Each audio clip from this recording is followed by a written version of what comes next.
नमस्कार दोस्तों, प्रस्तुत है श्रीमद् भागवत गीता का अगला भाग।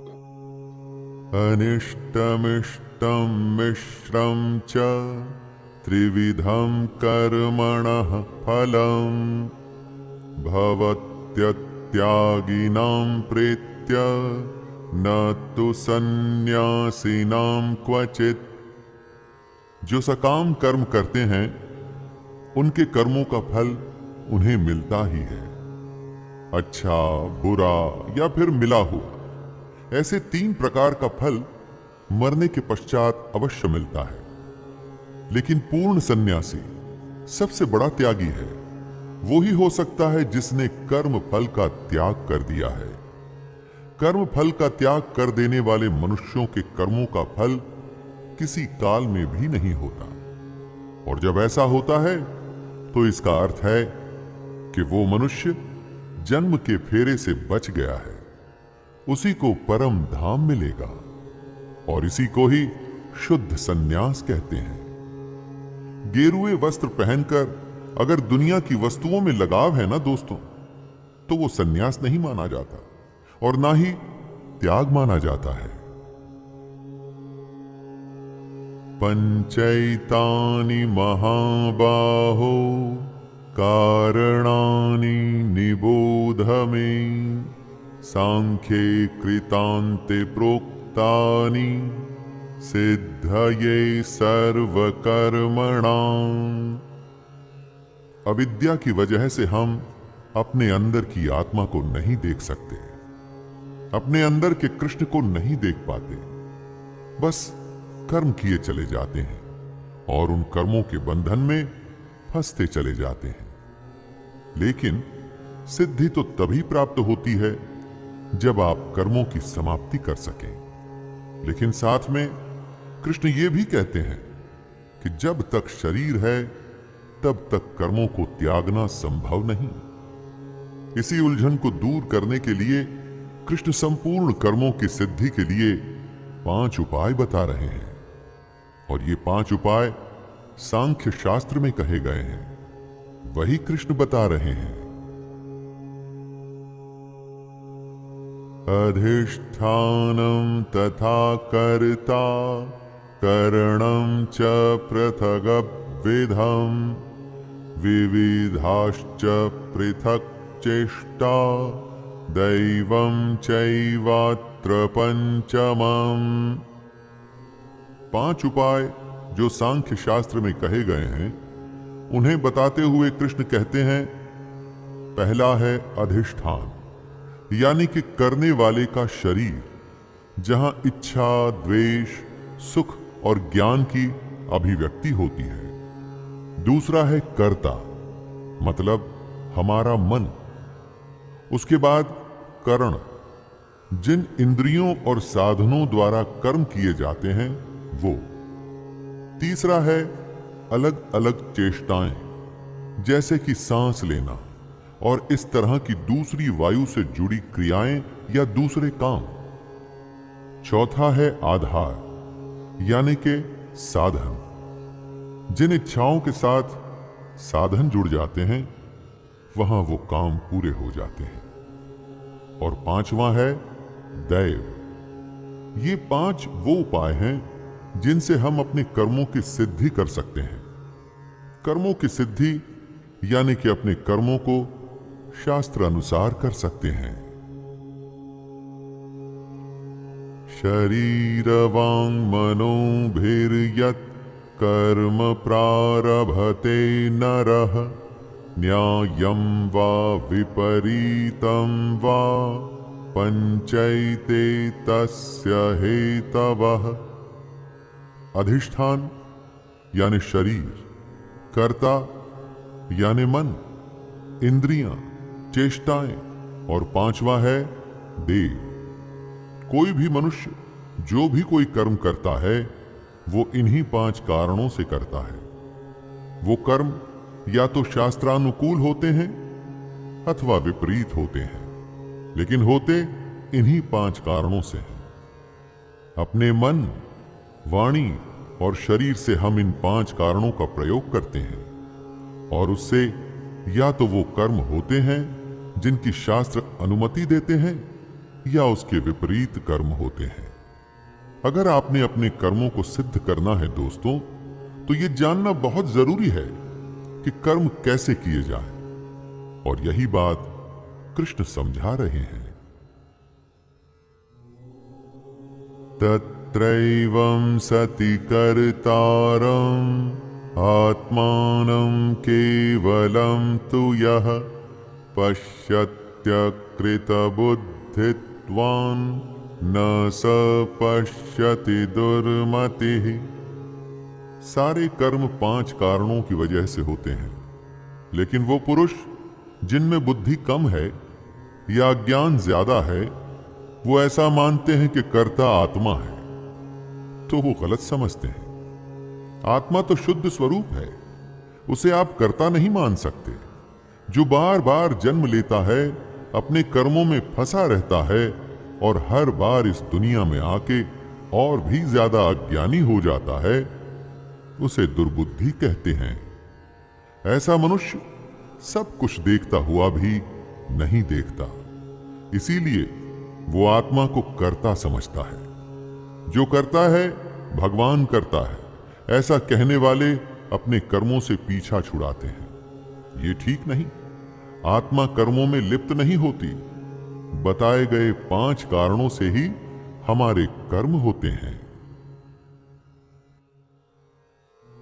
यस्य नाहंकृतो भावो बुद्धिर्यस्य न लिप्यते हत्वापि स इमां लोकान् न हन्ति न निबध्यते। ये सोचना कि सब कुछ हम ही करते हैं, ये गलत है। आप करता नहीं हैं। जिस पुरुष के अंतःकरण में मैं करता हूं ऐसा भाव नहीं आता, वो ही ज्ञानी होता है, बाकी पुरुष नहीं। जिसकी बुद्धि सांसारिक पदार्थों में और कर्मों में लिपायमान नहीं होती, कर्म और उसके पदार्थों में नहीं बंधती, वो पुरुष ज्ञानी होता है। ऐसा ज्ञानी पुरुष वास्तव में न तो मरता है और न पाप से बंधता है, क्योंकि वो जीने मरने से मुक्त हो जाता है। कृष्ण ऐसा कई बार कह चुके हैं। उसी को दोहराते हुए वो समझा रहे हैं कि कर्म करना है, लेकिन उसके फल में इच्छा नहीं रखनी। फल में आसक्ति ही वो बंधन है जिससे सबको छूटना है, और तभी कर्मों की सिद्धि संभव होगी। ज्ञानं ज्ञेयं परिज्ञाता त्रिविधा कर्म चोदना करणं कर्म कर्तेति त्रिविधः कर्म संग्रह। ज्ञाता उसे कहते हैं जिसे ज्ञात होता है, यानी कि जानने वाला। जिसके द्वारा जाना जाए वो ज्ञान कहलाता है, और जिसे जाना जाता है उसे ज्ञेय कहते हैं, यानी कि जानने में आने वाली वस्तु। ज्ञाता, ज्ञान और ज्ञेय, ये तीनों कर्म प्रेरणा है, अर्थात इनसे ही कर्म करने की प्रेरणा मिलती है। अब कृष्ण कर्म संग्रह के बारे में बता रहे हैं। कर्म करने वाले का नाम होता है कर्ता। जिन साधनों से कर्म किया जाए उनको कहते हैं करण, और कुछ भी करने का नाम होता है क्रिया। ये तीनों कर्म संग्रह है। ज्ञाता, ज्ञान और ज्ञेय की प्रेरणा से हम कर्म करते हैं।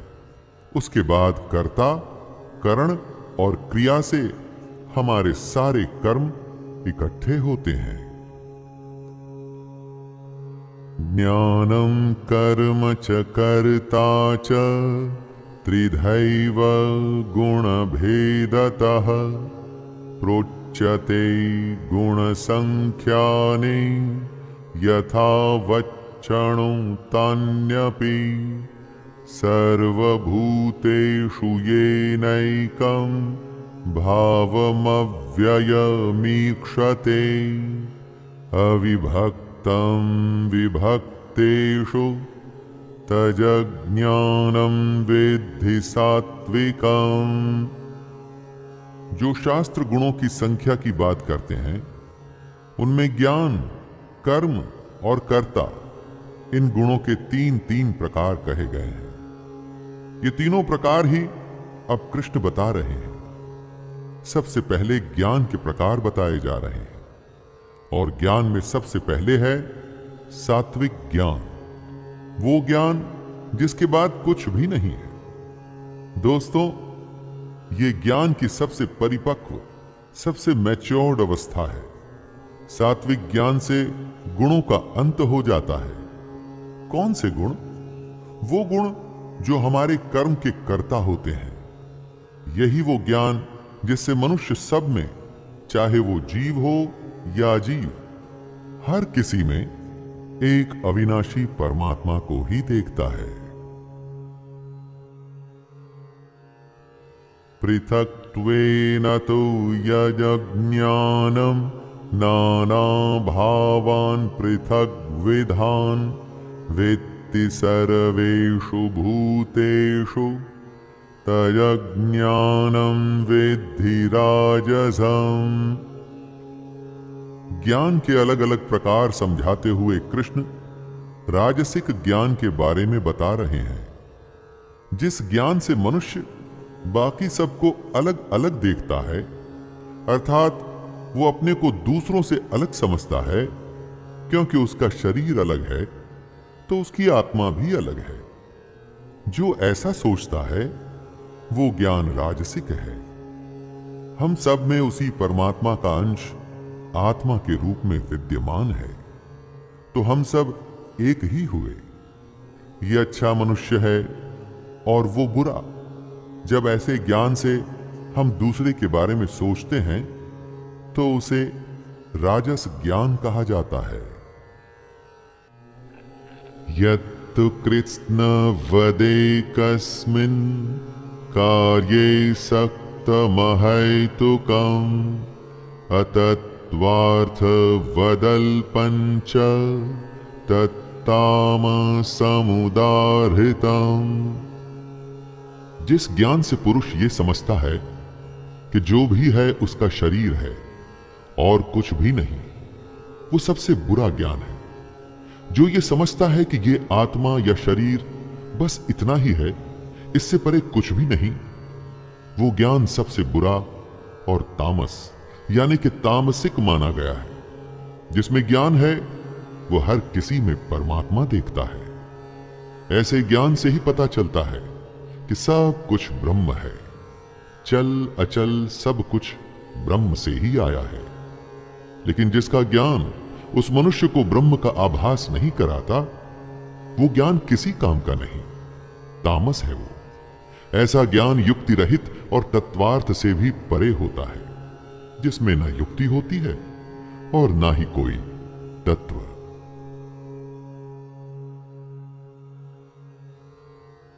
नियतं संगरहितं अरागद्वेषतः कृतं अफलप्रेप्सुना कर्म यत् तत्सात्विकमुच्यते। अब कृष्ण कर्म के अलग अलग प्रकार बता रहे हैं। कृष्ण कह रहे हैं, हे अर्जुन, जो कर्म शास्त्र विधि से नियत किया हुआ और कर्तापन के अभिमान से रहित हो तथा फल न चाहने वाले पुरुष द्वारा बिना राग द्वेष के किया गया हो, वह सात्विक कहा जाता है। कर्म शास्त्रों के अनुसार होना चाहिए और उसको करने वाले में यानी कि कर्ता में अभिमान नहीं होना चाहिए। कर्म को करने वाले आपके गुण होते हैं, आप नहीं। मैंने ये किया है, इस अभिमान से जो दूर होता है उसके द्वारा किया गया शास्त्रानुसार कर्म ही सात्विक कहलाता है। यत्तु कामेप्सुना कर्म साहंकारेण वा पुनः क्रियते बहुलायासं तद्राजसमुदाहृतम्। मान लीजिए कि कर्म शास्त्र के अनुसार है, नियत है और निर्धारित भी है, जैसा कि कृष्ण कहते हैं, लेकिन उसके करने वाले में अहंकार है और ये कर्म भोगों की चाह के लिए किया जा रहा है, तो ऐसा कर्म राजसिक माना जाता है। कर्म तो ये पुरुष भी वो ही कर रहा है जो सात्विक कर्म करने वाले ने किया, लेकिन इस कर्म को करने में अहंकार आ गया। करने के पीछे उद्देश्य भोगों की चाह है, फल की इच्छा है, इसीलिए ये कर्म सात्विक नहीं माना जाएगा, चाहे इस कर्म में कितना ही परिश्रम क्यों न किया गया हो, लेकिन उसके बावजूद भी इसको राजसिक ही माना जाएगा। दोस्तों, अभी के लिए इतना ही। आगे की कथा अगले भाग में। और दोस्तों, अगर आपको मेरा यह छोटा सा प्रयास पसंद आ रहा हो तो कृपया चैनल को सब्सक्राइब करें, वीडियो को लाइक करें और ज्यादा से ज्यादा शेयर करें। धन्यवाद। जय श्री कृष्ण।